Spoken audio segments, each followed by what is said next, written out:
You are listening to KLRN Radio, where liberty and reason still reign. At the LASIK Vision Institute, we know LASIK is a big decision, and every one of our patients is unique. That's why we customize your LASIK journey to you. I only have a certain budget. No problem. Right now at the LASIK Vision Institute, get 20% off LASIK when treated in April. That can be over $900 off when treating both eyes, plus guaranteed financing options. So visit GetLVILASIK.com today to start your journey towards 20/20 vision. Must mention this promotion and be treated in April of 2024 to qualify. 20% off standard price of Wave Light procedure. Cannot be combined with any other offers. Go to GetLVILASIK.com for details. At the LASIK Vision Institute, we know LASIK is a big decision, and every one of our patients is unique. That's why we customize your LASIK journey to you. I'm so busy right now. We offer a mix of convenient days and times, including 30-minute virtual appointments to fit your schedule. I would love it, but I have astigmatism. We treat thousands of patients with astigmatism every month with great outcomes. The LASIK Vision Institute is making your journey towards 20/20 vision all about you. So visit GetLVILASIK.com today to start your LASIK journey. Hi, I'm Mike, founder of DollarShaveClub.com. What is DollarShaveClub.com? Well, for $1 a month, we send high-quality razors right to your door. Yeah, $1. Are the blades any good? No. Our blades are f***ing great. Each razor has stainless steel blades, an aloe vera lubricating strip, and a pivot head. It's so gentle a toddler could use it. And do you like spending $20 a month on brand name razors? 19 go to Roger Federer. I'm good at tennis. And do you think your razor needs a vibrating handle, a flashlight, a back scratcher, and 10 blades? Your handsome-ass grandfather had 1 blade and polio. Looking good, pop-up! Stop paying for shave tech you don't need. And stop forgetting to buy your blades every month. Alejandro and I are going to ship them right to you.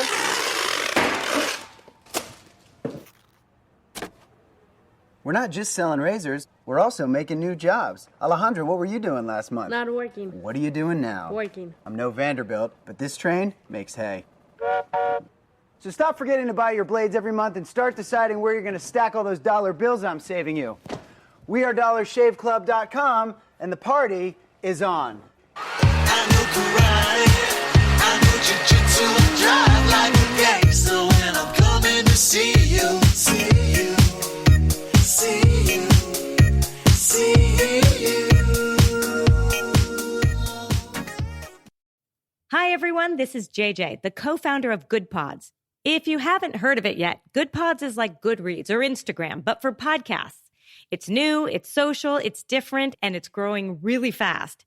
There are more than 2 million podcasts, and we know that it is impossible to figure out what to listen to. On Good Pods, you follow your friends and podcasters to see what they like. That is the #1 way to discover new shows and episodes. You can find Good Pods on the web or download the app. Happy listening.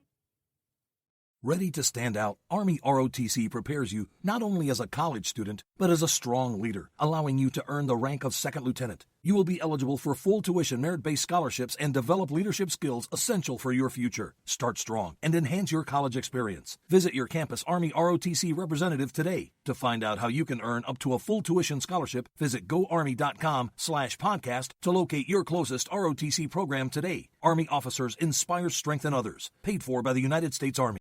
Not to be a backseat driver, but can you say for sure you got the best monthly payment possible on your auto loan? Could it be that you might have gotten a better deal by shopping the loan at a few places and have a lower car payment? Next time, before you go car shopping, visit Communication Federal Credit Union first. Our auto loan experts will find you a perfect loan and get you the lowest monthly payment we can. Communication Federal, your auto loan experts. Restrictions apply. Federally insured by NCUA.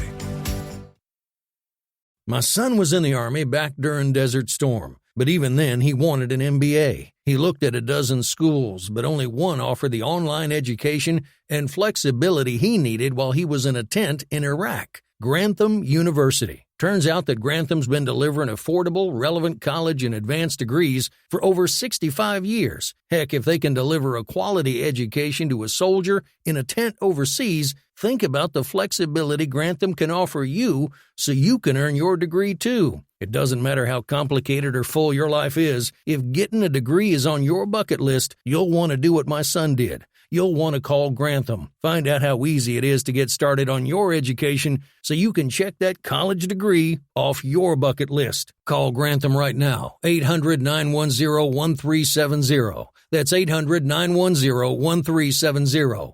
Flexible, affordable, relevant. Call 800-910-1370.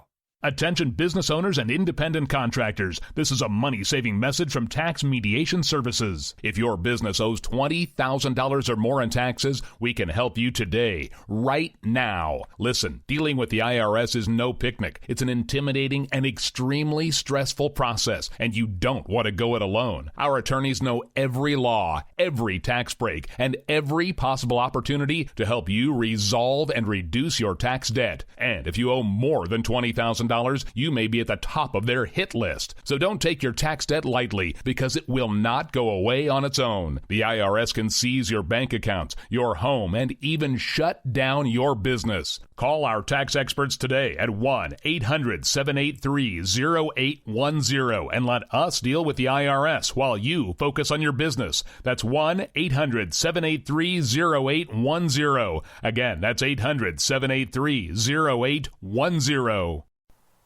The following program contains coarse language and adult themes. Listener discretion is advised.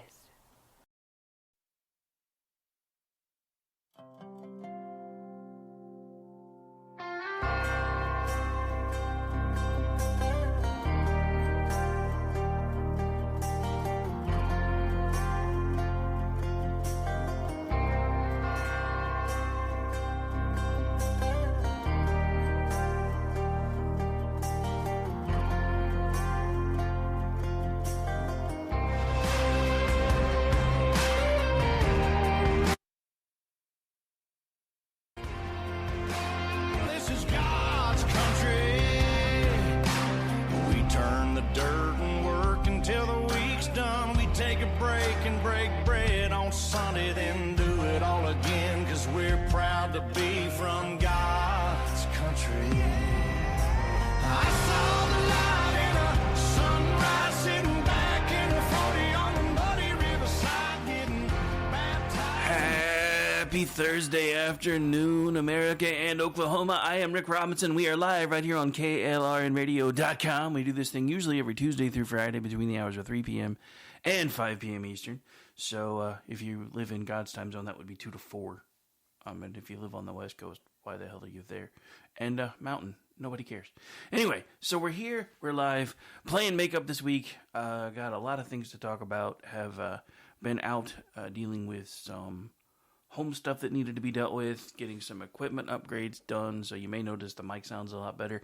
I have a new board too, but I'm missing a piece to make the board talk to the computer, so we're not completely at 100% at home base, but we're working on that. So anyway, the plan is to start pushing and promoting this as a local alternative to some of the stuff that is being played on terrestrial radio anymore, because I don't know. To me, ever since Rush passed away, there's just been a void. And everybody's trying to fill it with co-hosted shows and everything else. And to me, there's just a dynamic that's missing. And I'm not claiming that I'm ever going to try to fill that man's shoes. Although I will admit I was pleasantly surprised to find out that the first terrestrial radio station I ever signed a contract with was one of the first ones to ever carry him.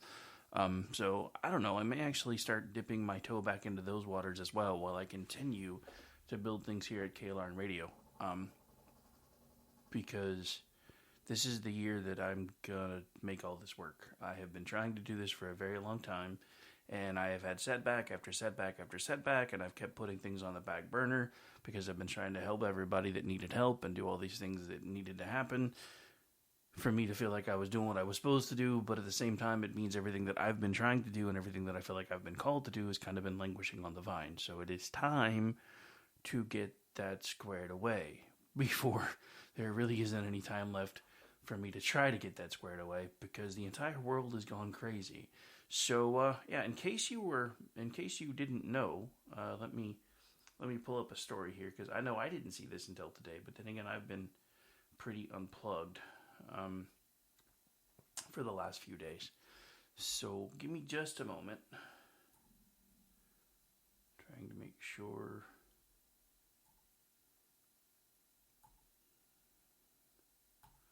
Sorry, I get news updates through Skype sometimes, and I noticed pop-ups were starting to come through, so I was making sure you guys couldn't hear the little stupid noise it makes, so sorry about that. But this is from our friends at Town Hall. Spencer Brown, Dateline today at 11 a.m. Here's why the Chinese military surrounded Taiwan on Thursday. Military vessels and planes surrounded Taiwan from all sides as the People's Republic of China, otherwise known as abbreviated to PRC, launched Exercise Joint Sword. Is it 420? Oh, wait, not that kind of joint, my bad. On Thursday to conduct People's Liberation Army exercises in President Xi Jinping's escalating harassment of the Republic of China, otherwise known as the ROC. The latest attempt at intimidating Taiwan is a punishment, according to the PRC, for the ROC's inauguration of a new president earlier this week, something Beijing views as a separatist act. The drills, some of which involve live fire, are being carried out in the Taiwan Strait off the islands of North, South, and East Coast. Off the islands North, South, and East Coast, and in the vicinity of smaller islands around Taiwan. The joint sea and air exercises include warships and military aircraft and are intended by President Winnie the Pooh and the Chinese Communist Party to escalate its threats against the ROC's independence and wave off help from Taiwan's friends and partners. Just for the record, the Winnie the Pooh part, that was me, not the original author of this piece. On the 20th, the Republic of China inaugurated its new president, La Ching-te, a peaceful transition of power from former President Tsai Ing-wen that demonstrated the vibrant, liberalized democracy that exists in Taiwan, a stark contrast with the CCP stranglehold in the PRC. The PLA surrounding of Taiwan comes after Xi's military carried out the largest ever incursion into Taiwan's Air Defense Identification Zone, ADIZ, last week ahead of President Lai's inauguration. The current PLA exercises, read unprovoked harassment, are slated to run May 23rd and 24th and focus on joint sea-air combat readiness patrols, joint seizure of comprehensive battlefield control, and joint precision strikes on key targets, according to the Chi-Com military. Essentially, it's training for an invasion of Taiwan that would come as part of Xi's reunification, a nice-sounding word that would involve destroying the ROC's freedom by force in a full-blown military operation against Taiwan. The ROC's government anticipated the PRC's drills and when they would take place. According to reports, Taiwan's Ministry of Defense called China's latest escalation an irrational provocation being carried out under false pretenses. Taiwan mobilized its military and said it was confident it could protect the island. That's after China the same morning started two days of what its military called punishment drills around Taiwan, and this is according to Reuters. Sources at U.S. Indo-Pacific Command said that China's joint exercises are similar to those previously carried out by the PLA, and despite President Xi's order for his military to ready itself for an invasion by 2027, and recent reports that an invasion could come as early as June, an actual attack was not inevitable or imminent.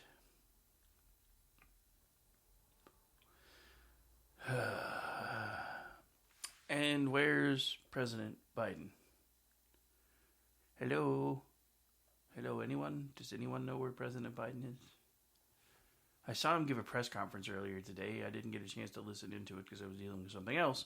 But I have a feeling it probably went about as well as most of them go. It looks like from what I could see, it was a prepared short statement that he read basically verbatim and then refused to take any questions.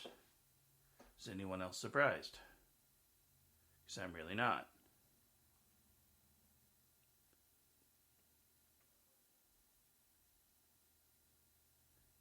So this is the other thing that we really kind of need to talk about real quick, because if you thought things were just falling apart everywhere, you might be right.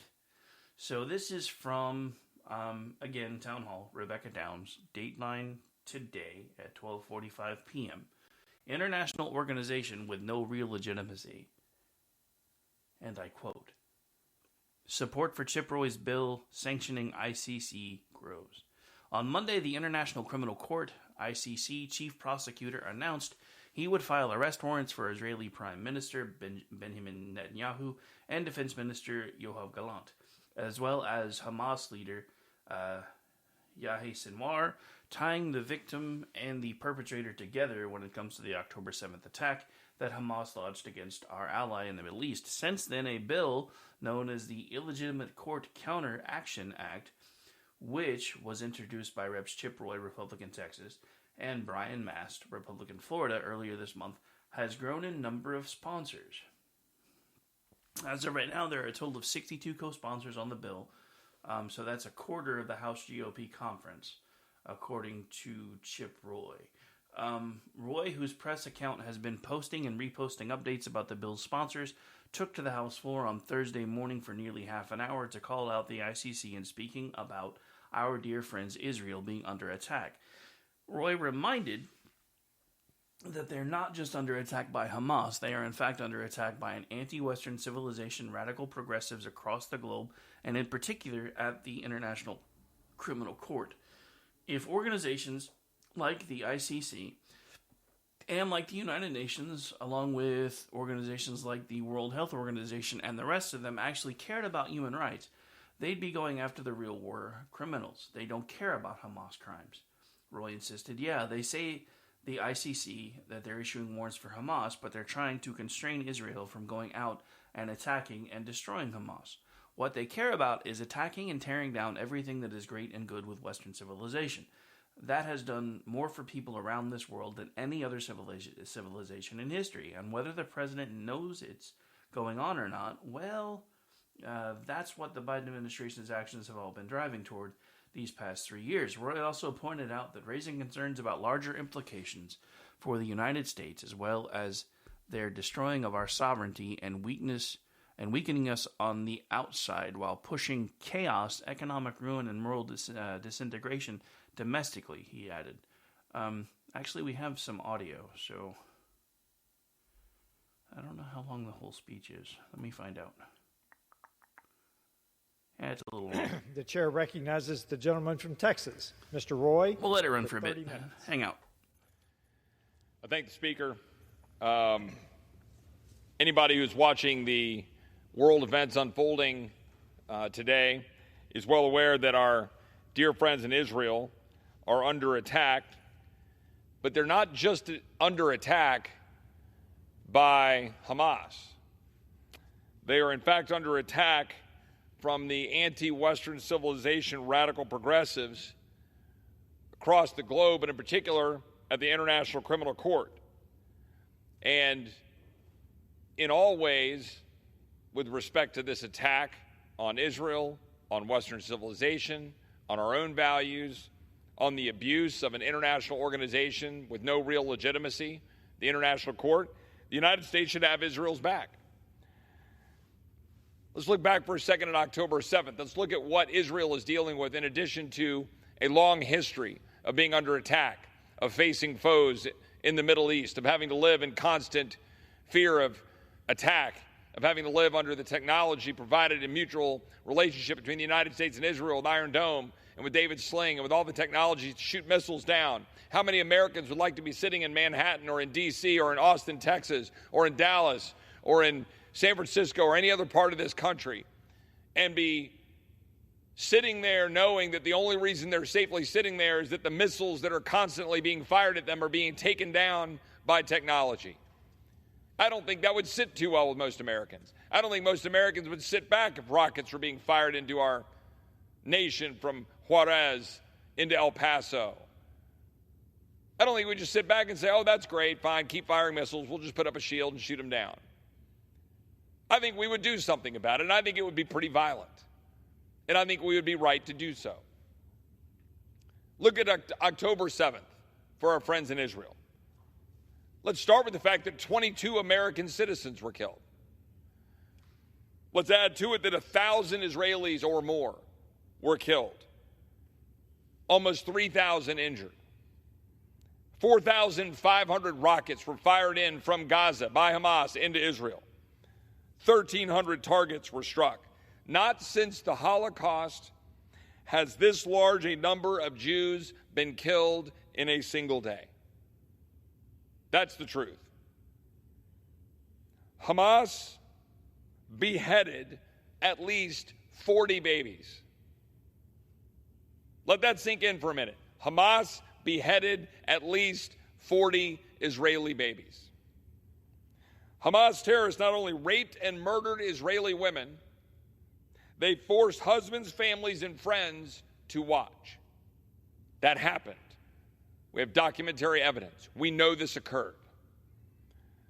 A compilation of those atrocities captured on video shows gunmen shooting the dead bodies of civilians in cars, militants in the process of beheading a body with a hoe, burnt corpses thrown in a dumpster.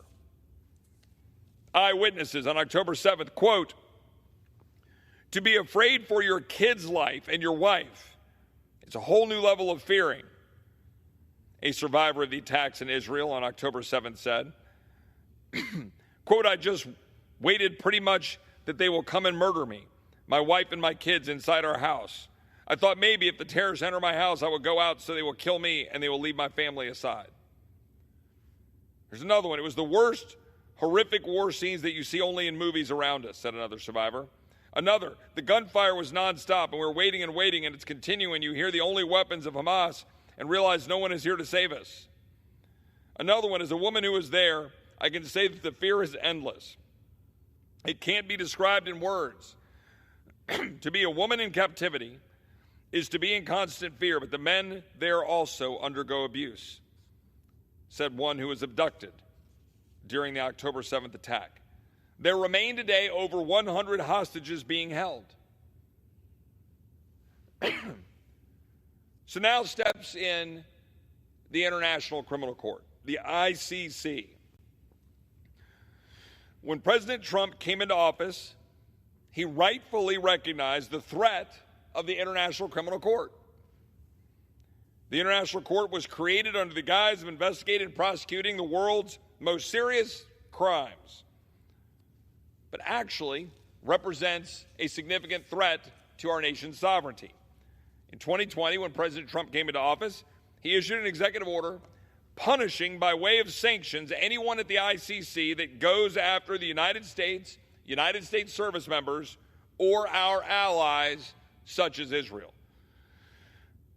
What did President Biden do in all of his infinite wisdom? He revoked those sanctions as soon as he got into office, effectively giving the ICC a free pass to target United States citizens and our allies, such as Israel. They made an escalatory and unprecedented step just recently, threatening to issue illegitimate arrest warrants for Prime Minister Netanyahu and other Israeli officials for alleged war crimes in Gaza. The application marks the first time the ICC has sought to prosecute a major United States ally or the leader of a democratic country. What you are seeing happen is an unprecedented assault on Western civilization, on Israel, and by extension on our sovereignty as America. Now, I view this court as an illegitimate court. It has no authority over America. Technically, we are a signatory to the court because President Clinton signed on, but did not submit it to the Senate for any kind of ratification, so it has no legal force in America. But do you think that the ICC will target Americans? You bet they will. If we don't act right now to quash what is occurring with the ICC targeting the Prime Minister of Israel, think about that. An international court with no real legal authority in the United States is targeting the Prime Minister of Israel for responding with military force to the attacks, rockets, murders, rapes, beheadings levied against the citizens he represents as the Prime Minister, levied against them directly from Hamas.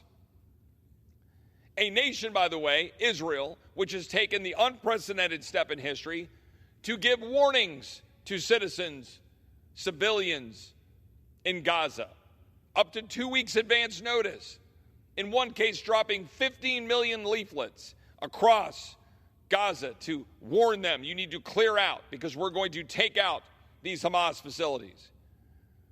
Leaving text messages, voicemails, taking every step possible to warn civilians to move away from Hamas targets.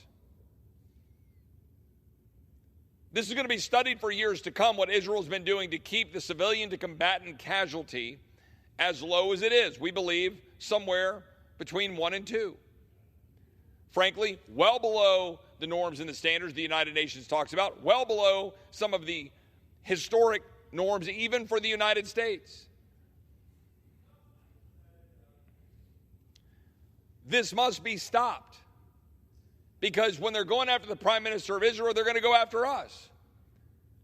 But even put that aside, we can't stand by and allow an international tribunal to be targeting our ally and friend Israel for simply defending itself against attack. This is why I was proud to join with Representative Mast from Florida, Representative Stefanik from New York, to introduce the Illegitimate Court Counteraction Act to impose sanctions on the ICC officials who seek to go after U.S. citizens or our allies, modeled very similarly to the Trump executive order. Also mirrored in legislation offered by Senator Tom Cotton from Arkansas over in the United States Senate. As I've stated, the ICC, the International Criminal Court, is an illegitimate court. It represents a threat to the United States and our sovereignty. Frankly, we should be more aggressive than what we've put in this legislation. But we're seeking to move quickly in a world in which the current administration is at war with Israel while they're trying to contend that they're allies. In 2021, President Biden reportedly ignored a request for a phone call with the Israeli foreign minister. Earlier this month, President Biden threatened to cut off Israelis' military aid while they're fighting a war against Hamas. Now he's actively criticizing Israel's military strategy on the world stage. In a Politico article, top officials are publicly calling Israel's strategy in Gaza self-defeating and likely to open the door to Hamas's return, a level of criticism of the Middle East ally not seen since the war began in October.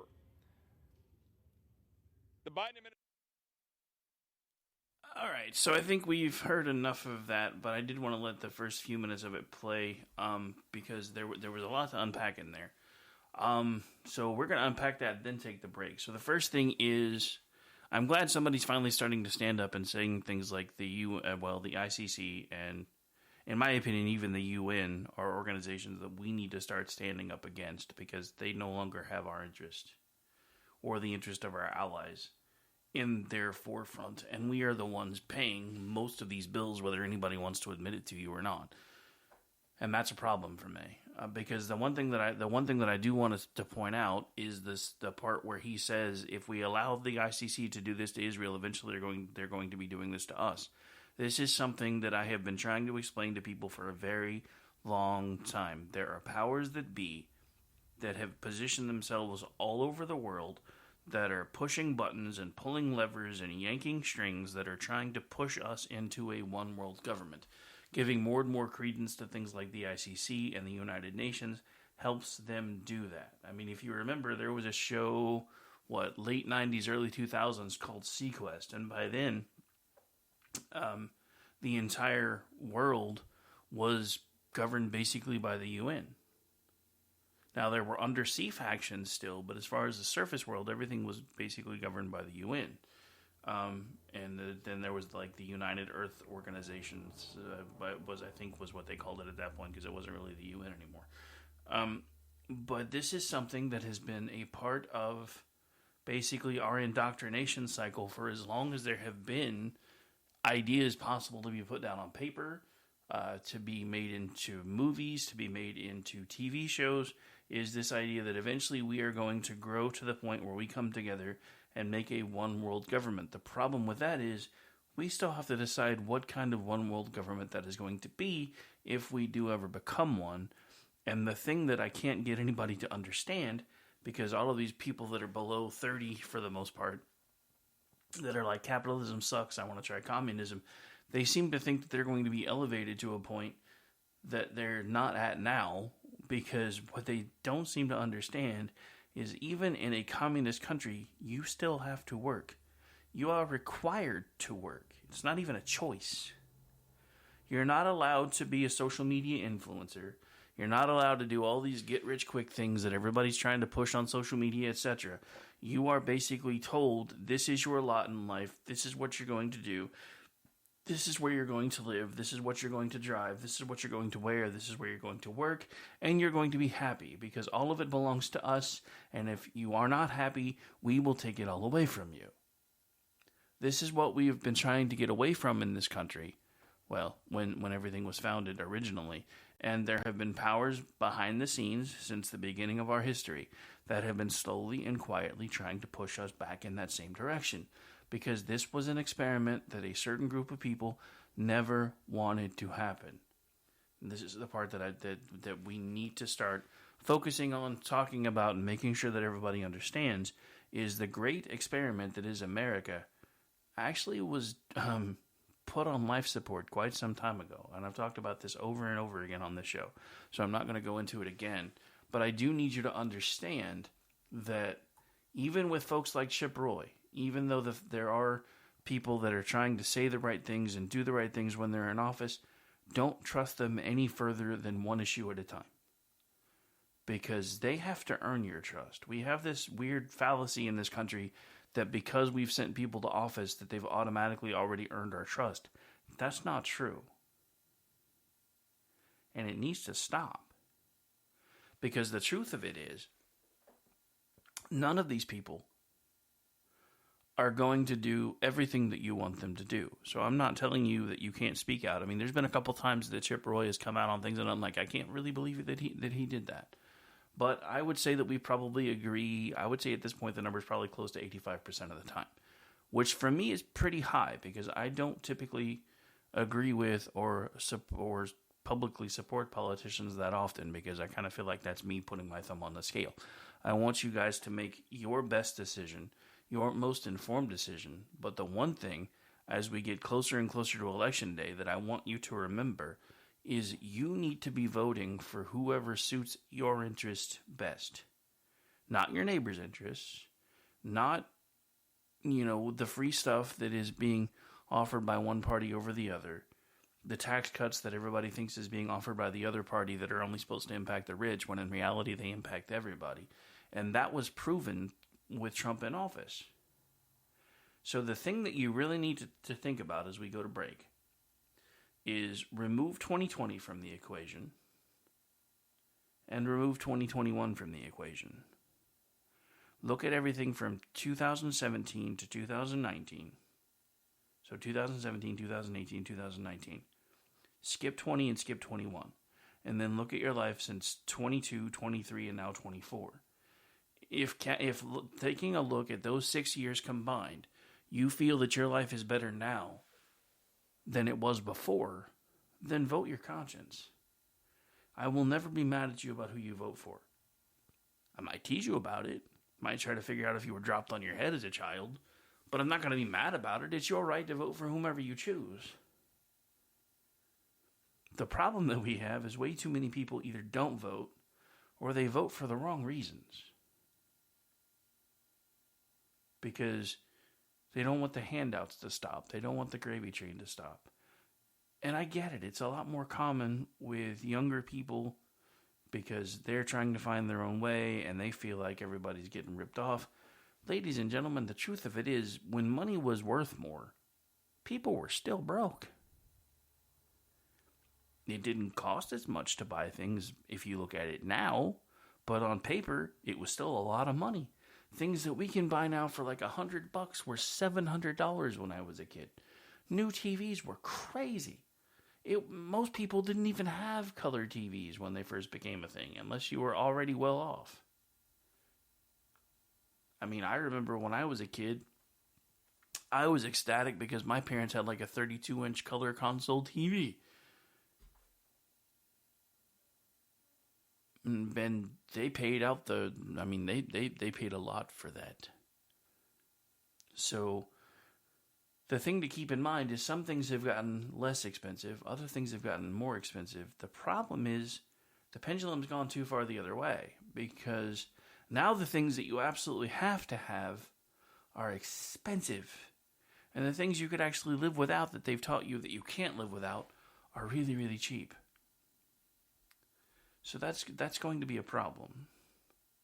All right, so we are well past the point where I need to take a break. We've actually blown through one break and we're almost through another. So we're going to take a quick break real quick.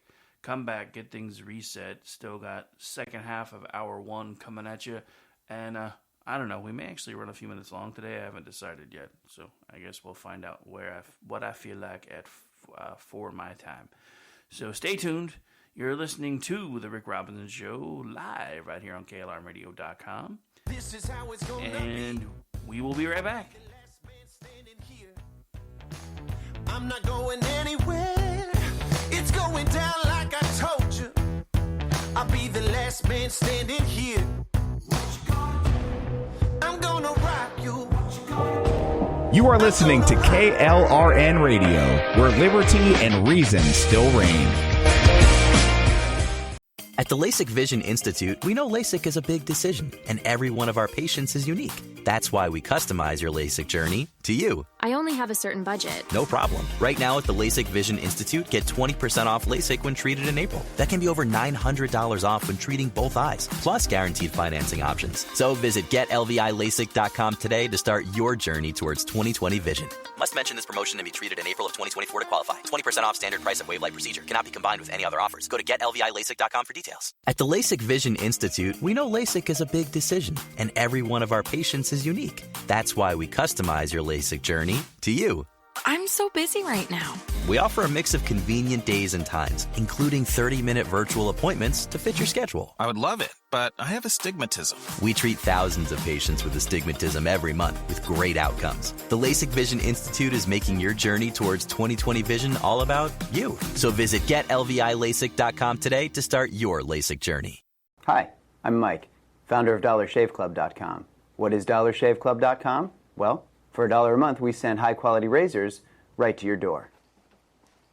Yeah, $1. Are the blades any good? No. Our blades are f***ing great. Each razor has stainless steel blades, an aloe vera lubricating strip, and a pivot head.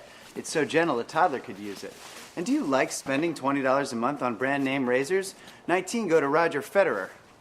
I'm good at tennis. And do you think your razor needs a vibrating handle, a flashlight, a back scratcher, and 10 blades? Your handsome-ass grandfather had 1 blade and polio. Looking good, pop up! Stop paying for shave tech you don't need. And stop forgetting to buy your blades every month. Alejandro and I are going to ship them right to you.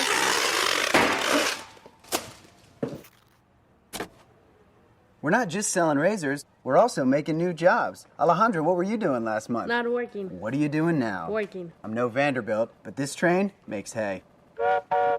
So stop forgetting to buy your blades every month and start deciding where you're going to stack all those dollar bills I'm saving you.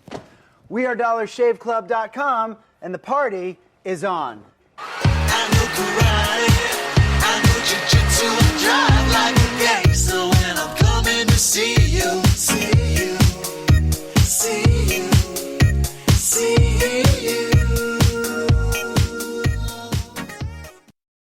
Hi, everyone. This is JJ, the co-founder of Good Pods. If you haven't heard of it yet, Good Pods is like Goodreads or Instagram, but for podcasts. It's new, it's social, it's different, and it's growing really fast. There are more than 2 million podcasts, and we know that it is impossible to figure out what to listen to. On Good Pods, you follow your friends and podcasters to see what they like. That is the #1 way to discover new shows and episodes. You can find Good Pods on the web or download the app. Happy listening. Ready to stand out, Army ROTC prepares you not only as a college student, but as a strong leader, allowing you to earn the rank of second lieutenant. You will be eligible for full tuition merit-based scholarships and develop leadership skills essential for your future. Start strong and enhance your college experience. Visit your campus Army ROTC representative today. To find out how you can earn up to a full tuition scholarship, visit goarmy.com/podcast to locate your closest ROTC program today. Army officers inspire, strengthen others. Paid for by the United States Army. Not to be a backseat driver, but can you say for sure you got the best monthly payment possible on your auto loan? Could it be that you might have gotten a better deal by shopping the loan at a few places and have a lower car payment? Next time, before you go car shopping, visit Communication Federal Credit Union first. Our auto loan experts will find you a perfect loan and get you the lowest monthly payment we can. Communication Federal, your auto loan experts. Restrictions apply. Federally insured by NCUA. The following program contains coarse language and adult themes. Listener discretion is advised.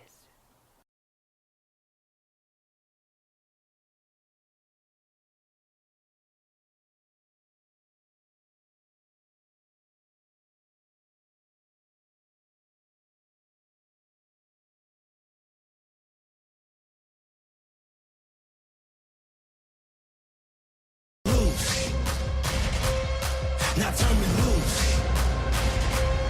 Now turn me loose. Now turn me loose. I'm bringing fire to the final call. Ain't nothing you can do, cause I want it all. And welcome back into the program, ladies and gentlemen. Again, I am Rick Robinson. Final segment of Hour 1 coming at you live right here on Thursday afternoon here on KLRNradio.com. Got some programming coming back soon. Got some new programming coming on board soon. You guys will find out some more as we get into June. Haven't made the announcements about some of it to the crew yet, so going to need to do that first before I say too much to anybody else. And make sure one of the parties involved is kind of okay with the idea that I have. So, but anyway, may have some announcements coming in June. Hopefully new content. Starting to work towards getting us to a 24/7, always on stream so that we can start putting ourselves out on all the streaming platforms, etc. And anyway, sorry, there we go. Okay, hang on. Let me figure this out. Sorry, it's a new mic, and I keep trying to adjust it so I can figure out how to get the best volume for you guys. And I keep forgetting that when I'm trying to use the cardioid pattern, it has to be the tip of the microphone, not the front of the microphone. So, yeah, you guys should be able to hear me a little bit better now. Anyway, so we're going to get this figured out as we go. It's just a thing. It's what we're going to have to do because I'm learning how to use new equipment, and then eventually it'll be even more interesting because there'll be a new board involved that is sitting here looking at me all pretty, and I can't use it yet, and it makes me sad. Anyway, so enough of all that. But anyway, so we're back. We're live. Hope everybody's having a great Thursday. See a couple people starting to fill into the chat room. Been off a lot lately, so not expecting a lot of people to, oh, look, he's actually doing a show. We'll just listen to him later. It's kind of how it happens when I have to break pattern for a bit. Everybody's like, yeah, screw that guy. Anyway. So, yeah, if you missed it, China's being China, and so far Biden hasn't said much. Yeah, the ICC is going after Benjamin Netanyahu, which is always fun and very entertaining. Just kidding. Because, yeah, they should be basically just told they should never be able to come after anybody that... Anyway. All right. More audio that I want you guys to hear. This actually is something that came up last night with Stacy and I. Actually, this seems a little hot now, so let me back it off just a little bit. I think I'm finally figuring out mic placement a little bit better. But this came up with Stacy and I last night, and she's been mad that nobody's really said what is about to be said. And the funny thing is, this is actually an exchange between Megyn Kelly and Bill Maher. Got a couple of different clips where she basically just lays into him. So let's give this a listen. Hillary Clinton, of course, is the original election denier. I'm sure you voted for her in 2016. Well, she's not an election denier. She absolutely was the OG election denier.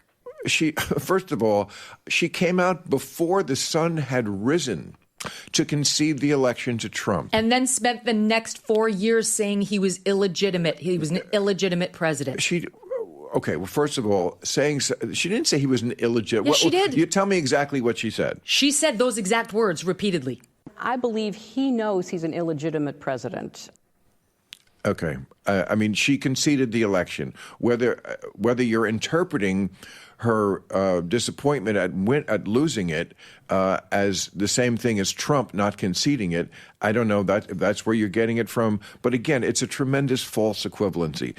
You could ask Hillary Clinton right now who won that election. She will tell you. Donald Trump won the election. Now she knows she has to because of what Trump has done. She came out that night she in her dark election. purple suit and conceded the election. Correct. And then spent the next 4 years trying to convince us it was not legitimate. You can run the best campaign. You can even become the nominee. And you can have the election stolen from you. Dun, dun, dun. So yes, now again, for me, I'm kind of past this point, really, and this is the point that I made with Stacey last night on the Whatever Show, is I'm kind of past this point. The election denier stuff needs to stop one way or the other. It really, really does. Now, that doesn't mean that Donald Trump didn't have grounds to do some of the things that he wanted to try to do, but the whole thing for me is everyone says that he was trying to overthrow our democracy. That January 6th was orchestrated by his followers and that he himself was trying to overthrow democracy, to the point where you had people testifying that he was even trying to commandeer the vehicle from his Secret Service detail to single-handedly storm the Capitol. My problem with this is, and I said this last night, if he was really trying to hold on to power, why did he willingly leave? Because he didn't have to. We've seen this play out in history over and over and over again. Someone who had delusions of grandeur gets elected into power, and then when it's time to let go of the reins, they don't want to do it. So then they start going to military leaders and asking questions like, if I have you do this, will you support me? And if you notice throughout history, it's almost never the higher ups. It's always somebody with ambition, usually maybe lower ranking like a lieutenant or maybe even a non-com, that basically says, yes, sir, I will do whatever you need me to do to keep you in power as long as I get what I want out of the deal. And we've seen that happen throughout history over and over and over again. And this is one of the things that I've been trying to explain to people is whether it was January 6th, whether it was January 21st, whenever it was, if there was an actual insurrection, then Donald Trump could have and would have commanded someone who would be willing to listen to him to hold on to the White House and not let it go at all costs and kill anyone that tried to stop them. That's an insurrection. That is a coup. Those are the things that he's been accused of doing. Those are not the things that happened. And now that more and more of the video footage is coming out, now that we now see that one of Pelosi's security detail, that was supposedly the eyewitness with an altercation that supposedly was terrible, horrible, no good, very bad deal, was actually over 150 yards away underground in a parking garage when this altercation supposedly occurred. And here's the thing, folks. I know this doesn't work in a court of law, but the best indication of future behavior is past behavior. Now, I need you to keep in mind that in 2020, we had our entire government keeping things from us regarding COVID, about where it came from, how it got here, who was at fault, how much we were involved, whether it was actually man-made or at least engineered to a point or not. Those were all things that were kept from us. Now we're starting to see all of this information come out that is letting us know that all of us that were saying something doesn't add up since 2020, and in my case, since 2019, because I got sick with something shortly after Thanksgiving and was sick for most of the end of 2019 and kept going to the doctor and going to the doctor and going to the doctor, and nobody knew what I had. They're like, well, we think it's the flu, so we're going to do this, but there's not much we can do because it's a virus and it kind of has to run its course. So we're going to tell you, we're going to put you on the Z-Pack and do these things to help your immune system start recovering. And eventually I started feeling better. But by the time I started feeling better, that was when basically at work, when I was still working for OU, they said, hey, you guys are going to go work from home for 2 weeks and we're going to figure things out from there. So here, We're going to get you guys internet connection, laptops, whatever you need. We're going to take care of it. You're going to take it home. You're going to do your job from home for a couple of weeks. And, once we've slowed the spread, then we're going to slowly return things to normal and see where we go from there. The problem is 2 weeks turned into 3 years. And then as I retired last, September, I think? I think it was towards the end of September. Beginning of October. Almost everybody was still working from home. Even though we were told at the time that we took the job that there was no way with the information that we had to handle that it was ever going to be able to be a work from home position, even though we're like, well, everybody else is going to work from home that does this kind of work. Why can't we? Because they won't allow it because of all the information that you guys have to keep up with. I'm like, okay, cool, whatever. And then it happened anyway. But why am I saying all of this? Because we now know that these people have been lying to us for a very, very, very long time. And they've been lying to us for a lot longer than we know because most of us didn't want to know. I've gone over this before. What woke me up was after the election in 2008, heading into 2009, when he hadn't even been sworn in yet. And the economy was already starting to tank because of everything that he told us he was going to do.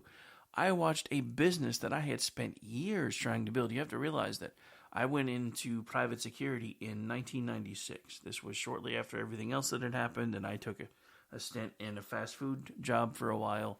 And then I had a friend talk me into getting into security and went to work for one company. And then he became a supervisor in another smaller company and asked me to come over and help them run it. And then eventually I became a post lieutenant for that one. It folded. And then because I had a lot of people that were working under me, I frantically scrambled to get my business license and everything else set up because I knew I could do it. And then started running that one post starting in 1998. And then eventually built out to the point where at one point we had 12 standing contracts, 4 patrol contracts. I started doing private investigations, bail enforcement, all that stuff. And then I slowly kind of watched it all crumble away. All because of who had gotten voted into office. Suddenly, the companies that were paying me suddenly decided they were going to start pushing back their invoices to try to pad their stuff in their accounts to make their interest balances grow a little bit better. And after about 6 months of that, I couldn't survive anymore because I had, and a lot of people don't know this, but there are groups, or at least there used to be, that are called factoring companies. Basically, you sell them your invoices, and they give you 80% upfront of any invoice that you give them, and then they collect the other, they collect the money for themselves, take back the 80%, and then keep. At the time I had one, it was anywhere, depending on the size of the invoice, 3% of the overall invoice up to 5% of the overall invoice, and then they gave you whatever was left over when they actually collected. Well, after about 6 months, the factoring companies were like, now they're not paying us either, so we're not honoring your invoices anymore. So I was like, okay, well, that's pretty much it then. So I was down to one last contract. I put somebody else on that while I tried to go to work for somebody else doing the same kind of work. And basically realized it was almost impossible to go back to being somebody's employee doing that kind of work after running my company for so long, because I was like, that's not no, it doesn't, you shouldn't do things that way. But I can't really say that because you're the boss now. So I eventually left and got into the work that I'd been doing from basically 2009 up until October of 2023, which was call center work in one form or another, working for companies such as Convergys, University of Oklahoma, Southwest Airlines, just to name a few. And during that time, because I had started getting politically active, I started speaking out on Facebook, doing so anonymously, which for those of you who don't know, this is not my real name. I don't hide that fact. Because it started as a persona that I needed, because a lot of the companies that I worked for were like, if anybody finds out you're doing this, they're going to fire you. I'm like, I don't really care, but I'll use a fake name. And then they got over it. And then the funny thing is, while I was working for OU, because I had gotten pretty well known, I actually got a chance to start doing regular morning shows and afternoon shows from time to time. And eventually almost got a show of my own here locally. And by that point, everybody knew. And the guy that's in charge of like the whole thing, like the second person in charge of our entire division, was somebody that would just come talk to me on a regular basis. And everybody would freak out because he'd come into my office or my cubicle or whatever, depending on where we were and where I was at the time position-wise, and just come in and just start basically just BSing with me. And everybody would be like, I can't believe he's coming to talk to you. I'm like, dude, he's a person. He wants to be treated like a person. I treat him like a person instead of, oh my God, it's the boss's boss's boss. Hide. So he comes to talk to me. Maybe it's just because I've been that guy, but it doesn't intimidate me anymore. I'm not going to lie, it used to. I remember when I first started working and I had bosses who had bosses who had bosses. When the bigwigs came in, I would turtle. I would literally just be like, I'm going to keep my head down, going to do my job, not going to say a word, don't want them to notice me, don't, in a good way, in a bad way, none of the above. But then once I became a boss and having to start doing things from the other side of the table, I started to understand that really they're not any different than we are. And again, you might be asking, well, where the hell are you going with this? Because politicians used to be the same way. At the end of the day, they really weren't that much different than me and you. That has changed. That has changed in a way that I can't even seem to quantify anymore. I've tried. I look at where we were. I mean, if you look at Joe Biden from the 1990s to Joe Biden today, it's like he was body snatched. You look at the Democratic Party from the 1990s to today, and it's like the entire party was hijacked. And the same can be said of the right.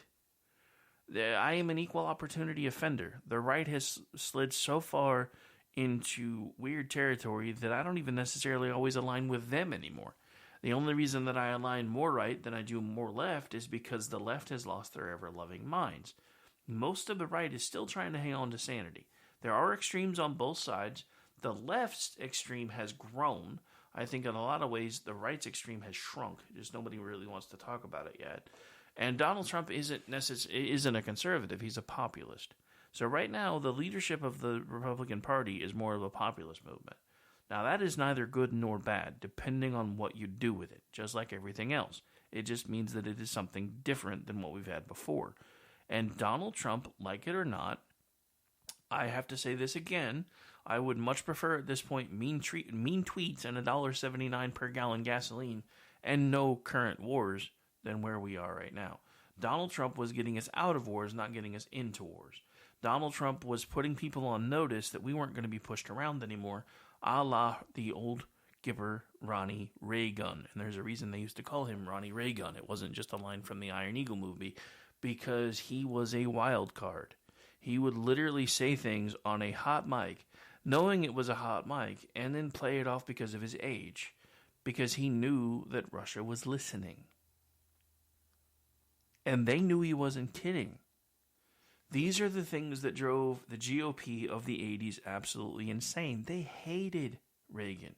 They hated Reagan probably more than they hate Trump, because he was an outsider. Because, again, he was a very populist, reformed Democrat who basically said the things that we're doing aren't working. We're going to do these things, and then they worked. The problem with that was, because that's where we were on track with Trump in 2020, was we were on track for a landslide, and they knew it, because they had seen the same thing happen in the 80s with a very similar set of circumstances. But now, because again, history doesn't repeat itself, but it does tend to rhyme, I'm pretty sure we're about to have our second split presidency in United States history. Because they can't fix it the way they fixed it last time. Because if they do, there is going to be violence this time. Because too many people know. The mainstream media may be trying to downplay it. Everybody, well, it wasn't actually stolen. They just outplayed us. No, it was stolen. Do you guys not remember the video footage of the ballot truck that showed up at like 4 a.m. in the morning in Michigan? Because I do. We talked about it. Where the hell did a giant van full of ballots come from? And this is the thing that I've been trying to explain to everybody for so long. We do not have national level elections in this country. We have localized elections or regional elections with national consequences. So if you put enough weight on the scale in key places, you can influence our entire election. That's why the left is freaking out right now, because Donald Trump is on track to exceed the Electoral College count based on the current polling. Now, Biden's been closing the gap in some places, but we're talking about places like New York potentially, and I said potentially, being in play. Otherwise, Donald Trump wouldn't be going to the Bronx today, and I need to look to see if he's actually made it yet or when he's planning on going, because if it happens while we're on the air, we'll probably jip it. New Hampshire is possibly considered in play. Pennsylvania is kind of considered potentially in play. So many places that were supposedly off the table in 2022 are back in play because the Democrats haven't done a single thing that they said they were going to do other than a bunch of policies that are lining the pockets of very specific people and also forgiving debts that actually help raise the credit score of the United States of America. This is all a bunch of self-serving BS, and a lot of people know it. All right, so we're long. I went longer than I was supposed to. So we're going to have to take a break. Top of the hour. Hour 2 coming at you on the other side. I'm Rick Robinson. This is my show. Stay tuned.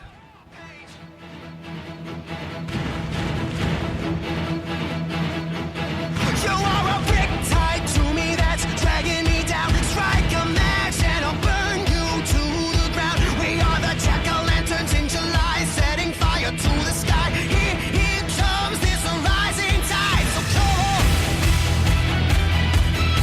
put on your war paint. Cross walks and crossed hearts and hope to die through the clouds with ray lighting.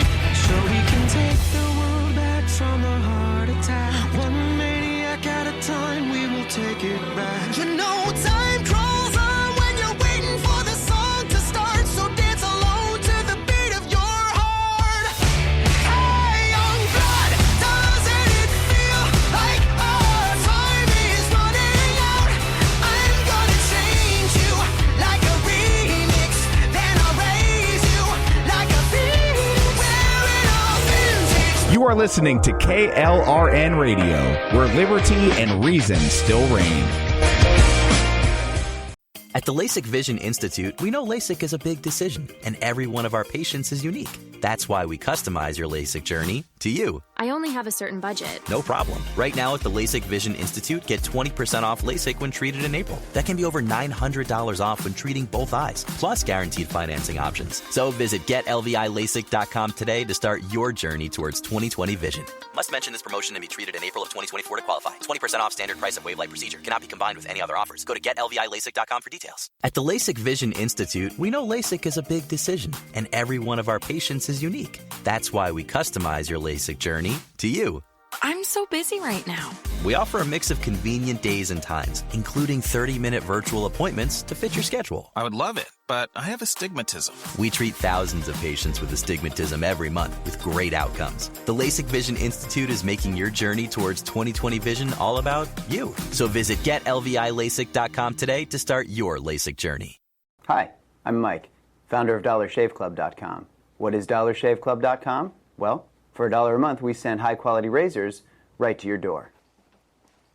Yeah, $1. Are the blades any good? No. Our blades are f***ing great. Each razor has stainless steel blades, an aloe vera lubricating strip, and a pivot head. It's so gentle a toddler could use it. And do you like spending $20 a month on brand name razors? 19 go to Roger Federer. I'm good at tennis. And do you think your razor needs a vibrating handle, a flashlight, a back scratcher, and 10 blades? Your handsome-ass grandfather had 1 blade and polio. Looking good, pop-up! Stop paying for shave tech you don't need. And stop forgetting to buy your blades every month. Alejandro and I are going to ship them right to you.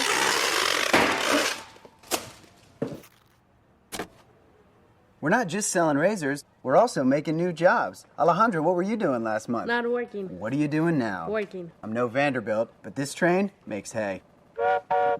So stop forgetting to buy your blades every month and start deciding where you're going to stack all those dollar bills I'm saving you. We are DollarShaveClub.com, and the party is on. I know karate, I know jiu-jitsu, I drive like a gangster when I'm coming to see you, see you, see you, see you. Hi, everyone. This is JJ, the co-founder of Good Pods. If you haven't heard of it yet, Good Pods is like Goodreads or Instagram, but for podcasts. It's new, it's social, it's different, and it's growing really fast. There are more than 2 million podcasts, and we know that it is impossible to figure out what to listen to. On Good Pods, you follow your friends and podcasters to see what they like. That is the #1 way to discover new shows and episodes. You can find Good Pods on the web or download the app. Happy listening. Ready to stand out, Army ROTC prepares you not only as a college student, but as a strong leader, allowing you to earn the rank of second lieutenant. You will be eligible for full tuition merit-based scholarships and develop leadership skills essential for your future. Start strong and enhance your college experience. Visit your campus Army ROTC representative today. To find out how you can earn up to a full tuition scholarship, visit goarmy.com/podcast to locate your closest ROTC program today. Army officers inspire, strengthen others. Paid for by the United States Army. Not to be a backseat driver, but can you say for sure you got the best monthly payment possible on your auto loan? Could it be that you might have gotten a better deal by shopping the loan at a few places and have a lower car payment? Next time, before you go car shopping, visit Communication Federal Credit Union first. Our auto loan experts will find you a perfect loan and get you the lowest monthly payment we can. Communication Federal, your auto loan experts. Restrictions apply. Federally insured by NCUA. My son was in the Army back during Desert Storm, but even then he wanted an MBA. He looked at a dozen schools, but only one offered the online education and flexibility he needed while he was in a tent in Iraq, Grantham University. Turns out that Grantham's been delivering affordable, relevant college and advanced degrees for over 65 years. Heck, if they can deliver a quality education to a soldier in a tent overseas, think about the flexibility Grantham can offer you so you can earn your degree too. It doesn't matter how complicated or full your life is, if getting a degree is on your bucket list, you'll want to do what my son did. You'll want to call Grantham. Find out how easy it is to get started on your education so you can check that college degree off your bucket list. Call Grantham right now, 800-910-1370. That's 800-910-1370. Flexible, affordable, relevant. Call 800-910-1370. Attention business owners and independent contractors. This is a money-saving message from Tax Mediation Services. If your business owes $20,000 or more in taxes, we can help you today, right now. Listen, dealing with the IRS is no picnic. It's an intimidating and extremely stressful process, and you don't want to go it alone. Our attorneys know every law, every tax break, and every possible opportunity to help you resolve and reduce your tax debt. And if you owe more than $20,000, you may be at the top of their hit list. So don't take your tax debt lightly, because it will not go away on its own. The IRS can seize your bank accounts, your home, and even shut down your business. Call our tax experts today at 1-800-783-0810 and let us deal with the IRS while you focus on your business. That's 1-800-783-0810. Again, that's 800-783-0810. The following program contains coarse language and adult themes. Listener discretion is advised.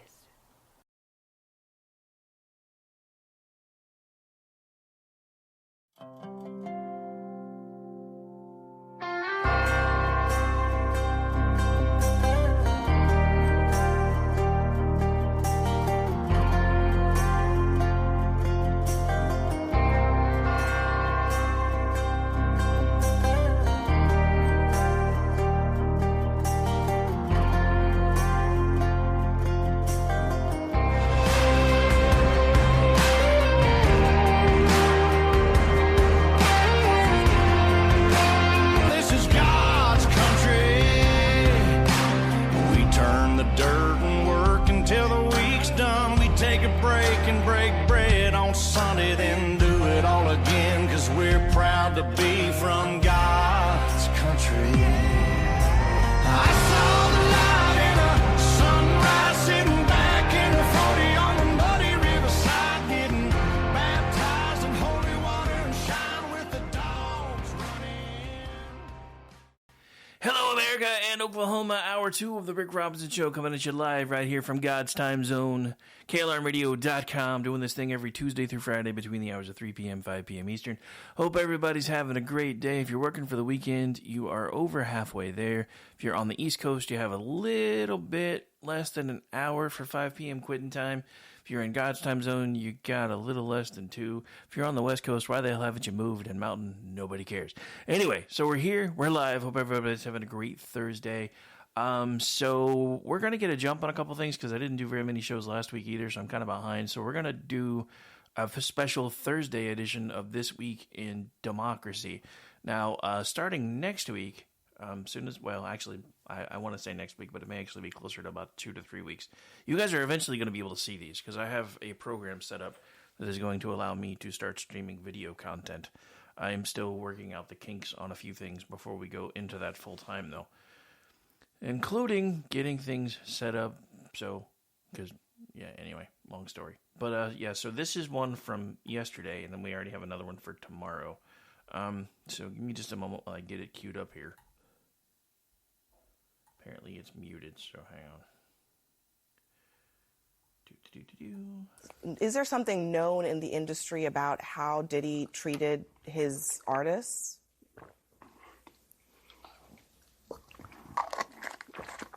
So I'm going to get some cheeks after this horsepower joint. Ain't nothing changed, nothing new here to see. This ain't nothing but some political maneuvering. America, welcome to the eulogy, eat it up. It's called political buffoonery. Hey there, everybody, and welcome to This Week in Dumb-mocracy, where we showcase some of the dumbest newsmakers of the week. We're taking a break from our regularly scheduled political coverage, and we're going to start looking at what's going on in the world around us, especially in mainstream American culture right now, because as we all know, politics is downstream from culture. It's sort of the driving force behind our politics. And honestly, how many committee hearings and press conferences and political buffoons can you cover before you just go absolutely insane? I'm kind of getting to that point right now myself. So let's take a breather from the Trump trials and Biden's lies, and let's look at what's going on around us. And one of the big news stories around us these days is this video that surfaced concerning Diddy and some domestic violence with his partner, and how there's other allegations going on that I can't mention on YouTube, but it involves minors. And it's all out there and it's being discussed, so we should discuss it as well, because after all, I'm your conduit to hip-hop culture, right? I'm with it. I'm hip. Okay, that was a really bad joke, and I freely admit it, and I take it back. But let's just focus on what we're good at, and that's political intersecting with culture. And that's what happened earlier this week when CNN tried to wade into this controversy involving Diddy by interviewing another rapper, Cameron. And let's just say the results were completely embarrassing and disastrous for CNN. CNN got totally played by Cameron, and honestly, they deserved every bit of it. What am I talking about? Well, you're going to see what I'm talking about, but before we get to it all, please subscribe to the channel, hit that notification bell so you don't miss any other shows. And if you like what you're seeing here in this or any other video on the channel, you guys already know what to do. You're going to smash that thumbs up button. You're going to like, comment, and share the show with your friends, all that good stuff, because all that feeds the YouTube algorithm. It just needs to be fed. So feed it. Thank you guys again so much for all that you do to help grow the channel. We're almost at 2,000 subscribers. We're like 130-ish away from it. It's a great milestone, especially because we've only been back for about a year, and it's all thanks to you guys, so thank you so much for all that you do. Keep on keeping on. You're doing a great job, and for all you newbies who happen to find this little political channel and found us not talking about politics, I hope that this video earns your subscription as we discuss CNN's buffoonery in covering the controversy surrounding Diddy and what they did to try to drum up some additional drama in this case. Before we begin the clip, let me just ask you guys a question just to start off with here. if you're a buffoonish national news network like CNN, and you're faced with this story, you got to cover this story with Diddy and the controversy and the allegations and the videos coming out and all that. What do you do to stand out in a crowd of national news, cable news, network news, and entertainment news in order to get your market share of viewers and ratings with this story? How do you get your pound of flesh out of this story faced with other specialized networks that probably do it better than you? Well, if you're Abby Phillip and if you're CNN, you bring on another rapper to talk crap about Diddy, of course. And that's what I think CNN was trying to do here with this interview by Abby Phillip with rapper Cameron. He's also a podcaster. He seems like a very cool guy, by the way. I'm by no means a consumer of hip-hop, at least not anymore, not since my high school days. But it seemed to me that Abby Phillip was trying to dig up dirt on Diddy, get an insider perspective, if you will, from Cameron. And let's just say this all screwed up spectacularly. Let's get to it. First, when you saw that video of Diddy, Cassie in that hotel, did you recognize that Sean Combs? What I want to say, first of all, when I seen the video, everything in the video was egregious. I'm against.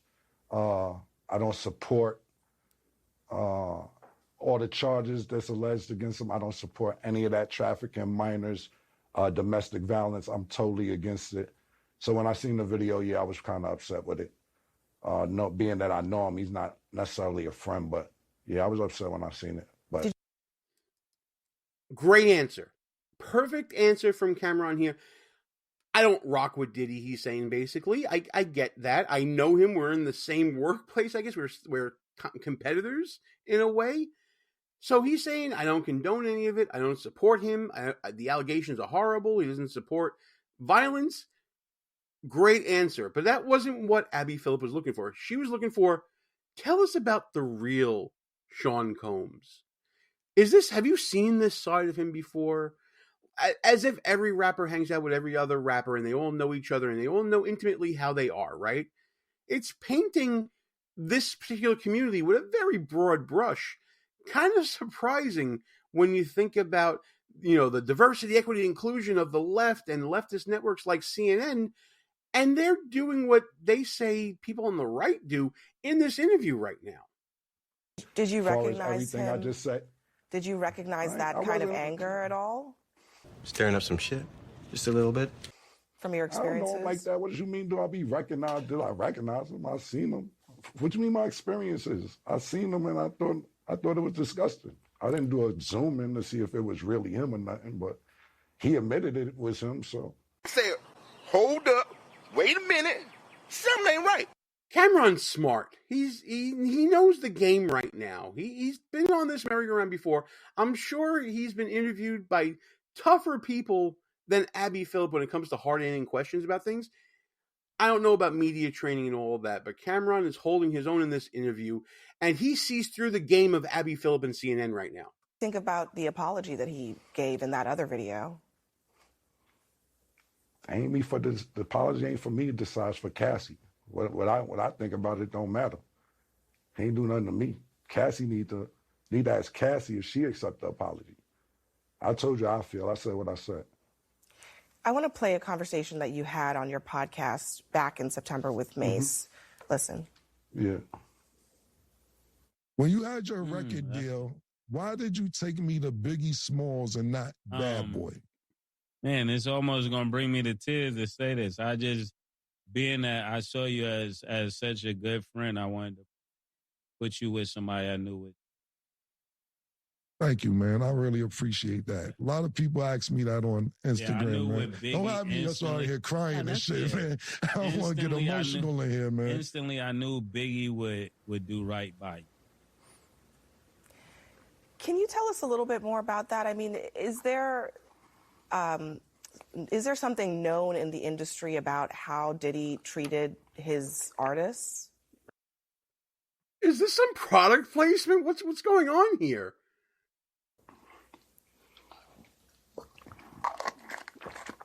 So I'm going to get some cheeks after this horsepower joint. Okay, so I guess that's some sort of... how do I put this? How do I put this for a family-friendly show like mine? I guess some sort of aphrodisiac or something. He's planning on doing some activities later after the interview. I'm guessing this is something that he's maybe known for. I don't know. I'll look it up after I'm done watching the clip here. But horsepower it's an all-natural supplement, similar to Cialis, similar to Viagra. It's tree bark, it's roots, leaves, all made in, I don't want to say Ghana, but it's a part of Africa. Look at Abby Phillips' face. She's like, what in the hell have I gotten myself into here? You love to see it. I love to see flustered reporters, flustered buffoons like Abby Phillip here.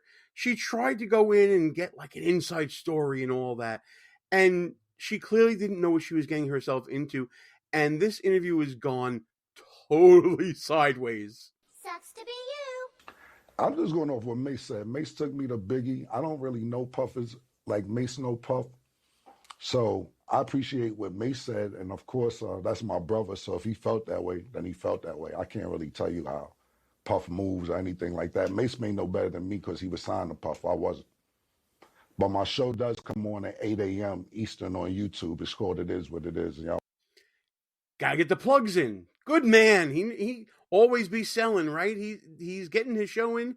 The Is What It Is podcast. It's on YouTube. Go check it out. We'll put a link in the description because I want to support him after this. This is great stuff, and I thank him for the content. Make sure y'all check it out. I mean, I might get some more information out of Mace from there, but for me to tell you how Puff act and all that, I don't know. I never was signed to him. Yeah. What about the industry in general? I mean, so many people have pointed out that Diddy couldn't get away with this stuff if there weren't a lot of people protecting him. Do you think? And there it is. She wants to find out who's behind Diddy. She wants to find out all these people who enabled him, all these people who supported him. She wants to go on a witch hunt here. She's basically looking for Cameron to squeal and snitch on the hip hop community, I guess, to find out who is behind Diddy and supporting him in the shadows that allowed him to get away with it, that enabled this behavior. Do you really think that's going to happen here, Abby? Come on. That's the case. Who the talent agent for this joint? Like, you think I'll be sitting around watching what Diddy do and all this? I didn't know this was a Diddy joint that y'all invited me to. Yo, who booked me for this joint? All right. Wow, and I'll be sitting around watching Diddy and all that. Yeah, thanks. Man, come on, man. Thanks for joining us. Thank you for your time tonight. Yeah. Thank you for having me. You enjoy. Mic drop. Holy crap, Abby Phillip. That's not a parachute. That's a knapsack. She bailed on that interview so fast, man. Did you see that? I absolutely love it. She got completely embarrassed on her own show because she tried to go a little too far in trying to implicate people and try to get to the real story where there may not even be a real story when you think about it. I don't know exactly what's going on there. I'm not up on all this news. This isn't my sphere that I regularly tune into here. But what I am going to do is when we come back, I am going to check out Cameron's podcast and see what happened in the aftermath of this interview. Like what you see so far? Go ahead and smash that thumbs up button. Also, leave us a comment and tell us what you're thinking. And don't forget to subscribe so you never miss another show. So here we are the morning after where everybody's eyes are clear.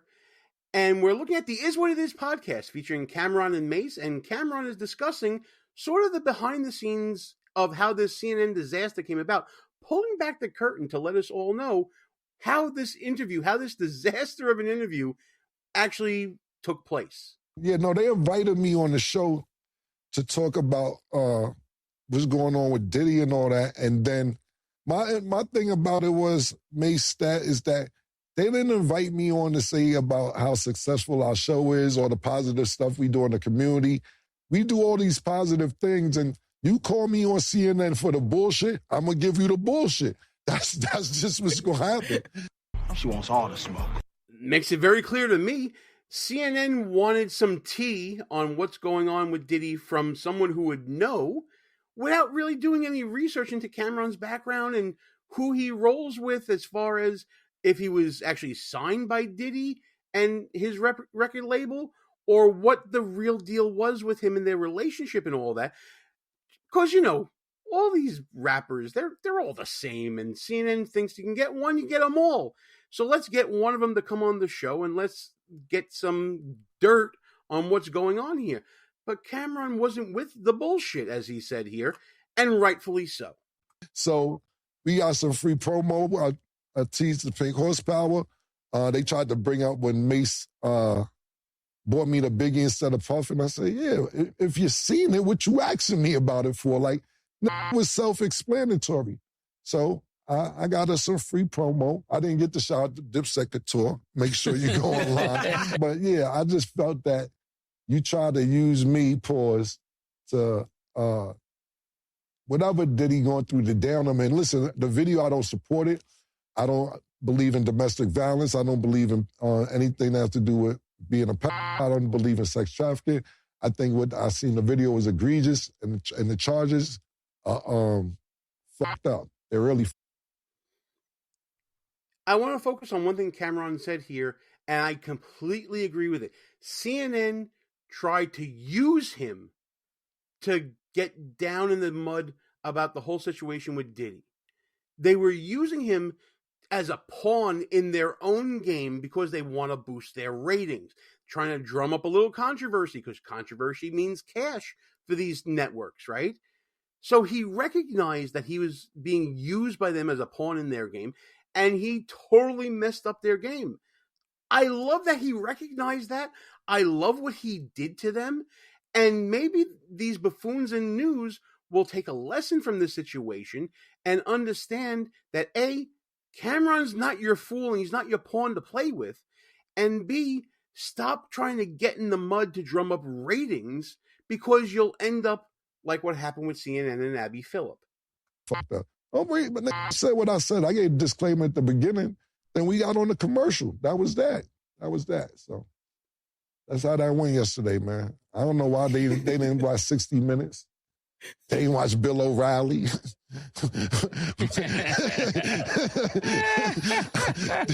is what I do on them joints, boys. Y'all keep inviting me up to Fox, CNN, 60 Minutes. Y'all already know what the resume is with them shows with me. But yeah, that's what happens, Stat. And real quick before you move on, that's what I really want to focus on, because I know we play and joke a lot. But y'all call us up there for that and don't invite us to talk about shit that's positive. Y'all called me like this. We did this in less than 24 hours. You could have called us up for a bunch of positive different things that we do. But you want to play games, that's what you got. That's just what it is. And I don't think we was playing games. I just went up there to promote all the different things that we have going on. The more you fuck around, the more you're going to find out.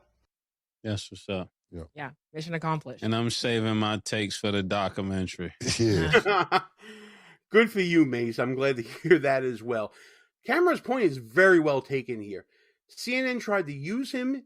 He was using them right back, because CNN wasn't interested in any feature story about what they do on their podcast or what they do maybe charitably or what they've been doing lately in their business or whatever. They wanted him to stir up the shit. They wanted him to create controversy. And he recognized it. He saw through the buffoonery and he exposed them for who they are. Bravo, Cameron. I love this. And folks, this is why we need to pay attention to what's going on, not only in politics, but in culture. When you see talents like this, when you see influential people like Cameron recognizing the games played by these hack news networks, then you know there's a little bit more of an awakening going on, maybe even politically, than you think about. Because if all these people are constantly thinking about how maybe CNN is trying to screw them over for ratings, for money, for whatever it is, that's a greater sign that all the people that they're influencing will also see through the bullshit as well here. I'm very heartened to see this. I think this is great. And the lesson to take away for all of us is, don't be used and don't use people. Treat people with respect, that way that everybody wants to be treated and should be treated. And don't try to use them, and don't get down in the mud with the drama and the nonsense, because you're the one that's going to end up looking the dirtiest out of all of it. Great stuff here from Cameron. I absolutely love it. I want to know what you guys think about all this. Let's get in the comments together and discuss this video. And as always, like and share the video with your friends. Subscribe to the channel. Hit that notification bell so you don't miss any other shows. I'll see you guys in the comments discussing this buffoonery and all the other shenanigans happening every day this week in Dumbmocracy.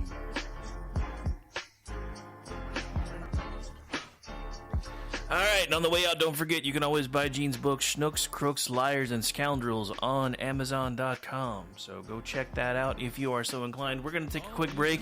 Again, I'm Rick Robinson. This is my show, and we will be back after these commercial messages. One more segment for you, folks. Stay tuned. You are listening to KLRN Radio, where liberty and reason still reign. At the LASIK Vision Institute, we know LASIK is a big decision, and every one of our patients is unique. That's why we customize your LASIK journey to you. I only have a certain budget. No problem. Right now at the LASIK Vision Institute, get 20% off LASIK when treated in April. That can be over $900 off when treating both eyes, plus guaranteed financing options. So visit GetLVILASIK.com today to start your journey towards 20/20 vision. Must mention this promotion and be treated in April of 2024 to qualify. 20% off standard price of wave light procedure. Cannot be combined with any other offers. Go to GetLVILASIK.com for details. At the LASIK Vision Institute, we know LASIK is a big decision, and every one of our patients is unique. That's why we customize your LASIK journey to you. I'm so busy right now. We offer a mix of convenient days and times, including 30-minute virtual appointments to fit your schedule. I would love it, but I have astigmatism. We treat thousands of patients with astigmatism every month with great outcomes. The LASIK Vision Institute is making your journey towards 20/20 vision all about you. So visit GetLVILASIK.com today to start your LASIK journey. Hi, I'm Mike, founder of DollarShaveClub.com. What is DollarShaveClub.com? Well, for $1 a month, we send high-quality razors right to your door. Yeah, $1. Are the blades any good? No. Our blades are f***ing great. Each razor has stainless steel blades, an aloe vera lubricating strip, and a pivot head. It's so gentle a toddler could use it. And do you like spending $20 a month on brand name razors? 19 go to Roger Federer. I'm good at tennis. And do you think your razor needs a vibrating handle, a flashlight, a back scratcher, and 10 blades? Your handsome-ass grandfather had 1 blade and polio. Looking good, Pop-Up! Stop paying for shave tech you don't need. And stop forgetting to buy your blades every month. Alejandro and I are going to ship them right to you.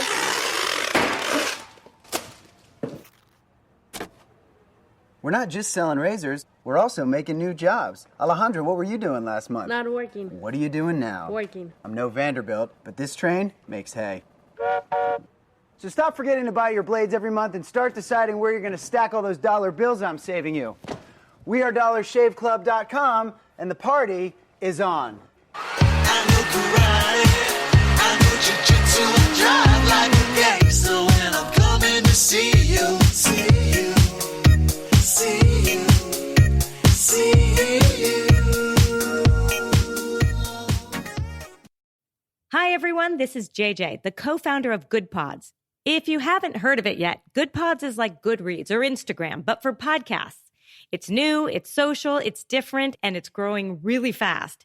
There are more than 2 million podcasts, and we know that it is impossible to figure out what to listen to. On Good Pods, you follow your friends and podcasters to see what they like. That is the #1 way to discover new shows and episodes. You can find Good Pods on the web or download the app. Happy listening. Ready to stand out, Army ROTC prepares you not only as a college student, but as a strong leader, allowing you to earn the rank of second lieutenant. You will be eligible for full tuition merit-based scholarships and develop leadership skills essential for your future. Start strong and enhance your college experience. Visit your campus Army ROTC representative today. To find out how you can earn up to a full tuition scholarship, visit goarmy.com/podcast to locate your closest ROTC program today. Army officers inspire, strengthen others. Paid for by the United States Army. Not to be a backseat driver, but can you say for sure you got the best monthly payment possible on your auto loan? Could it be that you might have gotten a better deal by shopping the loan at a few places and have a lower car payment? Next time, before you go car shopping, visit Communication Federal Credit Union first. Our auto loan experts will find you a perfect loan and get you the lowest monthly payment we can. Communication Federal, your auto loan experts. Restrictions apply. Federally insured by NCUA. The following program contains coarse language and adult themes. Listener discretion is advised.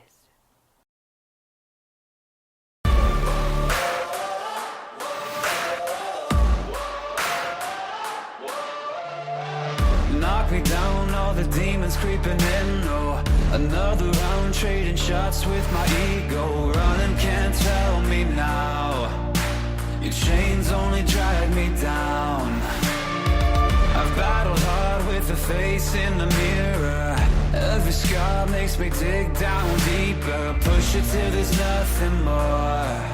'Cause I'm stronger than I was before.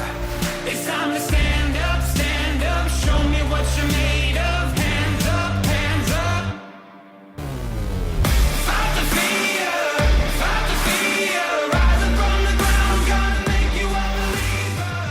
Fight the fear. Welcome back into the final segment of the Thursday edition of the Rick Robinson Show, live right here on KLRNradio.com. I have to admit, this new mic in my ears kind of makes me feel like I'm playing on KOKC's turf again. Anyway, so we're back. We're live, so if I seem a little giddy, that's probably why. That and sleep deprivation. That's my girlfriend. We were on the phone until like 3 in the morning.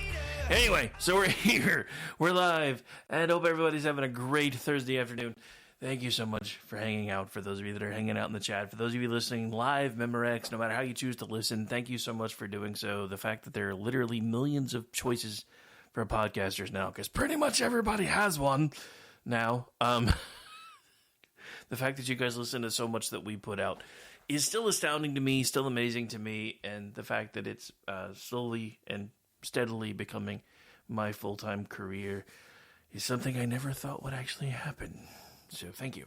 Anyway, yes, even I, Mr. Positive, was always like, yeah, it's probably never really going to happen. But anyway, so here we are. So Stacey touched on something yesterday, and I had planned on trying to expound upon it more today, but I can't find any sourcing for it. So according to her, there's now information that Diddy himself might actually be some sort of a CIA asset. It wouldn't surprise me even without the corroboration, because dude had cameras everywhere, and it wouldn't really make sense otherwise.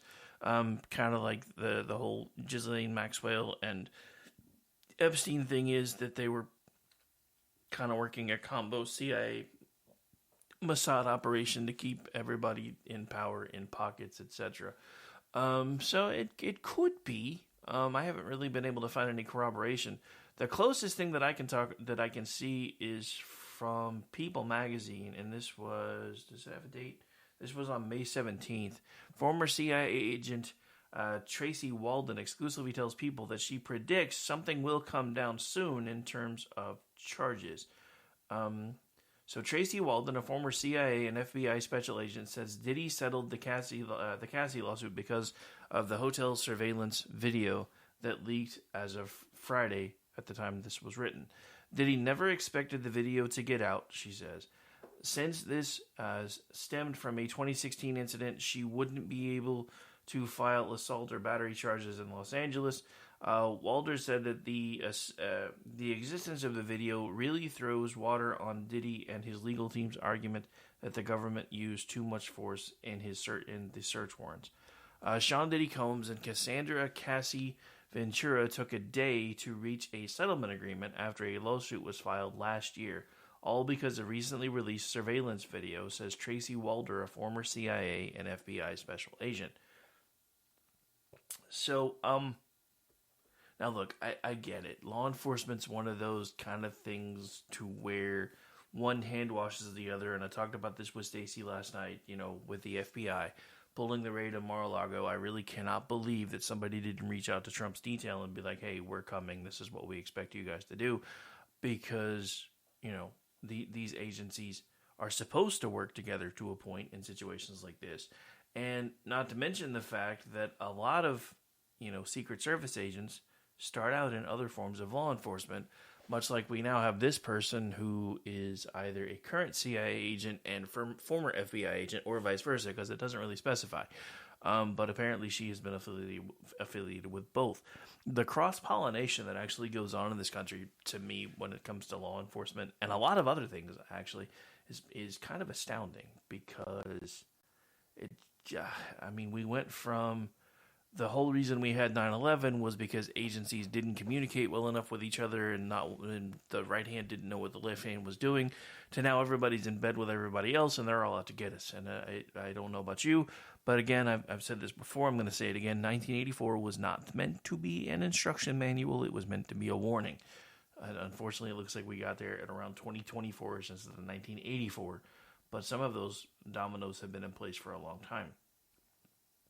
But I do find it interesting that somebody with both FBI credentials and CIA credentials is getting out in front of this story. Because, as I said, this was published in People magazine a week ago. So why is it that somebody with those type of credentials is getting out in front of this story? So again, I can't find any corroboration one way or the other yet, but there are enough things in play that if you know where to look and know how to read the tea leaves, there may be a little bit more going on than anybody wants to admit with this whole P. Diddy thing. I don't really know. We may never know, but it's just one of those things that kind of, for somebody that's done the kind of work that I've done, some of this doesn't pass the smell test. So, anyway, just wanted to kind of touch on that because I had wanted to go into more detail with that, but I can't really find any sourcing for it. Let's try this, though. No, it's all pulling up the same stuff.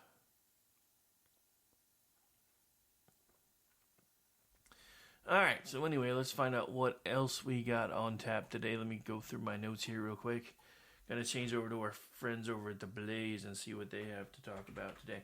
I do have to admit, and I put this out on Twitter, Glenn Beck is still probably one of the shows I try to listen to most often in the mornings. Now that I do talk radio, I don't really try to listen to too many others that do it. Because I know that, you only talked about this because you heard me talk about it first, and I hate it when people do that. But I do have to bring this up because this absolutely astounded me today. Because at first I thought he was teasing. But apparently they are now talking about that sometime within the next 8 years, we will be able to do actual physical head transplants. And the reason that science is starting to look into this is because they have determined that as long as the body remains healthy, the brain can remain active for up to 200 years. Now, and possibly even beyond that. Now, this leads credence to a lot of things. I'm going to put my preacher hat back on for a minute, but remember, in the Bible, people supposedly lived a lot longer than they do now. And what caused us to start basically dying was the fact that Adam and Eve committed sin, which introduced the knowledge of good and evil through the fruit that they ate. Now, a lot of people call it an apple. I'm pretty sure it probably actually wasn't an apple. But I think that kind of came from, the whole lump that men have in their throat and be like, see, he was so upset about it, it kind of got stuck there, and that's why they call it an Adam's apple. And anyway, at least that's what I was told in Sunday school way, way, way back in the day. But anyway, but the whole point of this thing is that, we know, at least in scriptures, that people apparently used to live longer. Now, whether that's because they used to measure time differently, or if people really did have much longer longevity at first, and then eventually, as environmental issues changed, etc., our lifespans were shortened, and now, thanks to science, they're starting to be extended again, sometimes to the detriment, though. And I'm really kind of nervous about this whole, head transplant thing. Although, with everything I've been through, getting a fresh new body would be kind of cool. But one of the things that I thought was kind of weird, that kind of weirded me out, is, when they're talking about it in these promotional videos that he actually played on The Blaze today, talking about how they're eventually going to do this, it was like, well, and of course, your head will be placed onto a brain-dead volunteer patient. And I'm just like, so you don't really think that they may get those things from elsewhere? I see places like China and a few other places abusing this, and it kind of scares me. And he made that same point, but actually I thought of it before he said it. I was like, what about, all of a sudden, death row inmates are just like made comatose instead, and be like, okay, you can have their body now or whatever. Anyway, it's all weird to me. I mean, granted, I will never make enough money to be one of those people, but and this should scare and terrify everyone. I almost said scarify, just if I invented a word there. But this should terrify and scare everyone, because this is eventually going to mean that people with the right means can live for a very, very long time and will continue to shore up their power base. Just imagine if Spooky Dude, otherwise known as George Soros, I only use that because I'm on Clint's page right now because that's what he used to call him back in the day, had access to extend his life in this way. I mean, although I will admit, now that his son has taken over most of his operations, he's even scarier than Dad, so I don't know how well that's going to, and I don't know if that would have worked out very much. But so this one, last couple of stories I want to hit in here on the way out the door. This again is from our friends over at The Blaze.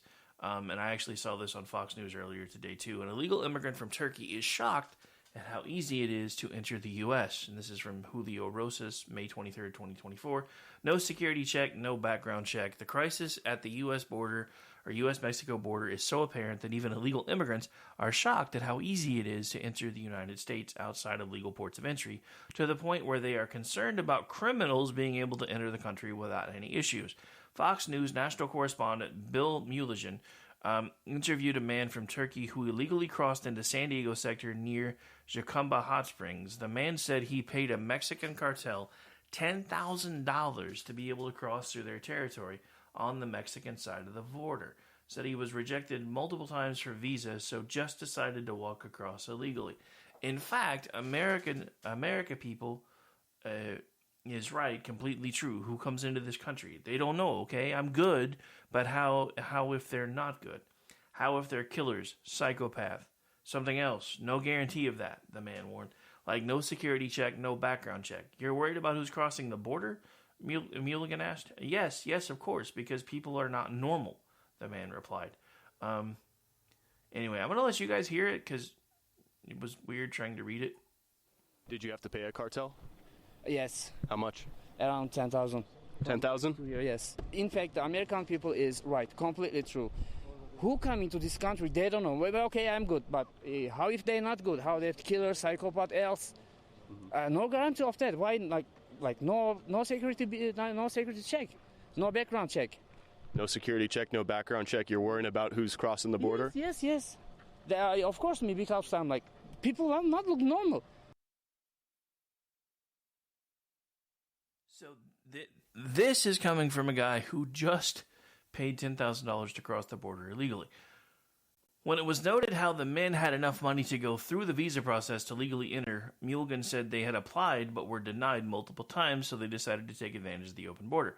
That's exactly what they did, and told me on camera as well. They were rejected for visa multiple times, so just decided to walk across illegally, and were stunned at how easy it was and how easily they were able to accomplish it.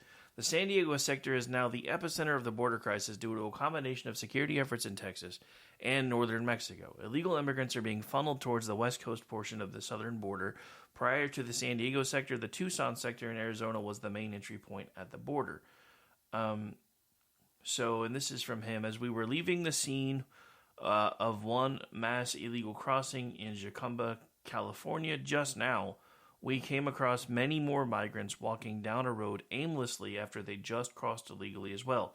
Border Patrol here is stretched thin. Agents nearby are dealing with another group. So far this fiscal year, Border Patrol agents in the San Diego sector have encountered nearly 223,000 illegal immigrants, according to U.S. Customs and Border Protection. Now, what pisses me off about all of this, as we get ready to start wrapping up the show, is we have one of the senators from my state pushing, and still pushing, a farce of a bill that would have done absolutely nothing to fix the majority of the situations that we find ourselves in today regarding our immigration policies, when in reality we already have all of the laws on the books that we need. These people that are illegally entering are automatically guilty of a misdemeanor on the first attempt, depending on circumstances. Most of these people have been removed from the country and are trying to return back in, and that makes it an automatic felony. There are things that we can do, there are things that we should do, and yet our government is choosing not to do them. Now, you can blame whichever side of this argument you want to blame. There's plenty of blame to go around on both sides, because up until we had governors putting it in people's faces, nobody but those governors really knew how bad the situation was, and both parties used it as a fundraising tool. One, because, hey, we're being compassionate, we're letting more people in, this country's founded on immigration, etc. The other side, because, hey, this country may be founded on immigration, but it's not founded on illegal migration. But at the same time, we have a lot of companies that want the cheap labor, so let's make a lot of noise about it one way or the other, and then let as many people in as we can while we pretend we're trying to do something to fix it.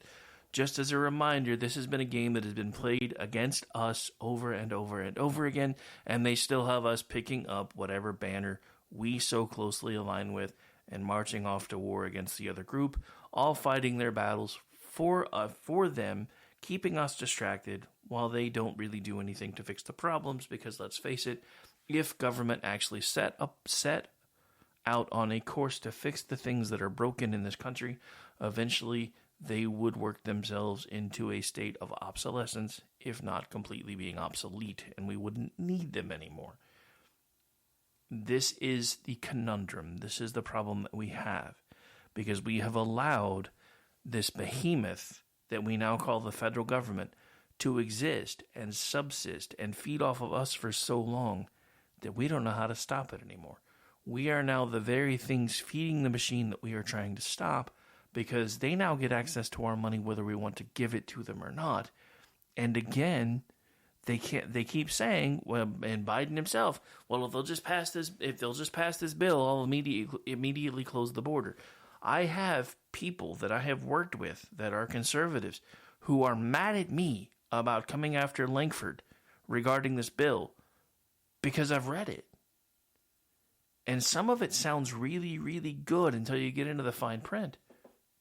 And the reason I'm bringing this up is because the Senate's trying to revive this thing yet again.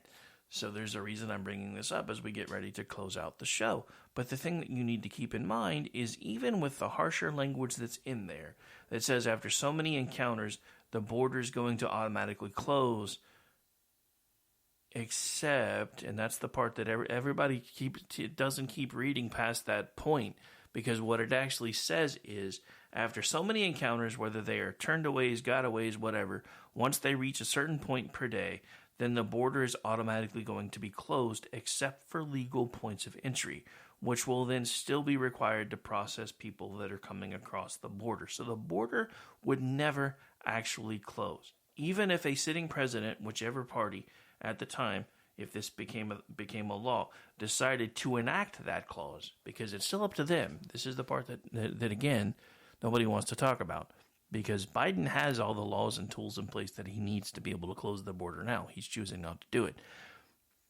But the thing nobody really wants to talk about is, if he had this new bill, would he actually exercise it? And even if he did, and let's say that, Donald Trump wins, and next year when he's sworn in, that bill's already been passed for whatever reason. God, please don't let that be a thing. And he decides to invoke that clause. It's only active for so long. It doesn't completely close the border, and there's absolutely nothing that he can do to reactivate it. There are so many flaws in this bill and so many things that would have happened that would have revamped our entire amnesty system rather than addressing the actual problems that we have. Now, I am the first one to tell you that at some point we do need to figure out how to revise our immigration policies and processes and make it easier for the people that actually want to come here to be productive members of our society. But we need to stop the bleeding first.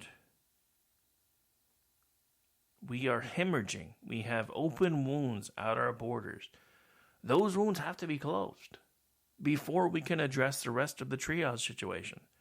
This goes back to something that I have used as an analogy for as long as I've been doing these kind of things.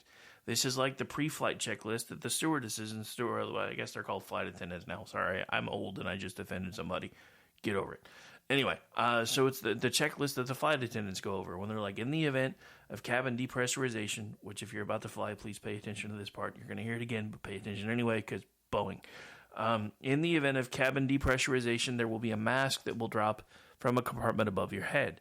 When you see that mask, please make sure that you securely fasten your mask over your nose and mouth using the strap that is supplied with the mask, and please make sure that you secure your mask before assisting anyone else.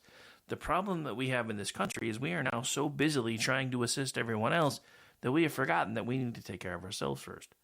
We have retired military that aren't getting the services and the support that they need. We have people with actual mental illnesses that are not getting the services and the help that they need. We have people that are homeless that are not getting the help and the services that they need. And please don't misunderstand what I'm telling you. I'm not telling you that we need more programs to take care of these people. I'm saying we already have the programs to take care of these people, whether we want them or not. The difference is we're sending the money everywhere else instead of doing the things that we need to do to take care of our own people. The simple fact of the matter is, ladies and gentlemen, there should not be homeless people in America unless they absolutely just want to be homeless. There shouldn't be. We live in a country where everyone should have the ability to live whatever their version of the American dream is, as long as it's safe and legal and doesn't involve harming anyone else. But we've gotten so far away from what the American dream is actually supposed to be, because we've made it this cookie cutter thing. I need to get a 4-year degree. I need to have a nice house. I need to have a nice car. I need to have 2.3 kids. I need to have so much money in the bank. I need to have 6 figures coming in minimum on a regular basis to make sure that I can live the life that I want. Instead of going and actually finding and carving the life that you want, we keep settling for what society tells us our life is supposed to be. Having done that for most of my life and having everything yanked out from under me in one fell swoop, I am done playing by society's rules. I am now going to build the life that I want, come hell or high water, and I'm going to build it with the people that I want to be in it. And if people don't like it, they can tune out, they can stop listening to me, they can stop reading my work. I don't care. Because I've done everything the way society told me that I needed to do it. I shut my company down. I got a 9-to-5 job. I made sure there was food on the table. I made sure my family had a roof over their head. I did all of the things that society told me that I needed to do, and I was still discarded anyway, because it was never enough. But part of that was my fault, and this is the part that I've had to come to terms with. I wasn't happy because I did everything society told me that I needed to do, and it's not that I wasn't good at what I was doing, and it's not that I didn't help a lot of people, especially when I started working for the airline and working for OU because of the contract that I used to work for. Because I did. I impacted and changed lives all the time. I had, I was one of the people when I worked for Southwest Airlines that would handle escalated calls, and even I was one of the people on the main supervisor desk at the end of the line because we were contract and the managers weren't actually allowed to be on the phones because we were contract. So I was literally dealing with people that were in emergency situations, lost luggage, misconnect flights, all of those things on a daily basis for years, and eventually kind of burned out and looked for something that was a little slower pace, so which is why I went to OU and then worked there and impacted lives for almost 10 years working there. But still, every day, other than doing this, because I had been for pretty much the entire time, I was dying on the inside because this is what I wanted to do. The writing and the communicating and the talking to people about things that actually really matter that a lot of people aren't talking about anymore because they're too busy trying to be sensational and they're too busy trying to get your attention for 30 seconds to make a clip go viral, or all these things that everybody's now trying to do just because if they can get lucky, if they can capture lightning in the bottle just one time and get their 1 million views and 1.5 million views or whatever it is on something that's monetized, then it's going to be able to change their life and they can go from there. And I'm not begrudging anyone who's figuring out a way to do that, because one of the things that I have come to terms with is everything that society told us that life was supposed to be is a lie. It is a panacea to keep you docile, because you're going to be chained to a desk or chained to a job that most of us can't stand, doing things that you don't really want to do because you have to have money to be able to buy food. You have to have money to be able to pay for a roof. You have to have money to do all these things. So you settle instead of finding something that you absolutely positively want to do. and figuring out a way to make that work. And for those of you that are in the position that I was in going on now 17 years ago, I'm not telling you to immediately quit your job and throw everything you have into whatever your passion is, and then eventually it's going to work out. What I'm telling you is find a way to make time for the things that make you happy, whatever those things are. And if you can take whatever hobbies you have and find a way to monetize them, I strongly encourage you to do that, because with technology the way it is today, you can do it. And even if it just makes you an extra couple $100 here and there, maybe you can take an extra one less shift or something and use that time to make changes however you see fit. So I'm not saying, cut all ties with everybody, go dive in and just make it work. Now that's pretty much what I've done. Jury's still out as to how well it's going to work, but we're going to give it a shot. And I don't really know, but we're still going to try. Because I have to. Because I've been 1 foot in, 1 foot out for way too long. And it's time to figure out how to do this all for real. And it's time for me to start putting my money and my time and my talents where my mouth is. Because if this is my calling, and I firmly believe it is, it may not go exactly how I want it to go, but it's going to turn out the way it's supposed to. And I have to believe that. Or having a calling would make zero sense.